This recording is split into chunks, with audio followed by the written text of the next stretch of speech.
Pinabulaanan ni Palace Press Officer Undersecretary Claire Castro na siya ang nagsabing nagtungo si Vice President Sara Duterte sa Kuwait ng walang travel authority.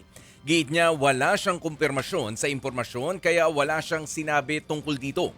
Sinabi rin ni Castro na ang mga nag-interview kay Vice President Sara Duterte o sinabihan din ni Castro ang mga nag-i-interview kay Vice President Sara Duterte na maging responsable sa pagtatanong para hindi anya pagmulan ng fake news. Nauna nang sinabi ni Duterte na gumagawa ng kwento ang Office of the President tungkol sa kanyang biyahe abroad. Nabanggit din ni Castro na kung sakaling hihingi muli ng Travel Authority ang bise, wala raw magiging problema rito dahil kung paghihigpitan, baka may magsulputan na namang gawa-gawang kwento.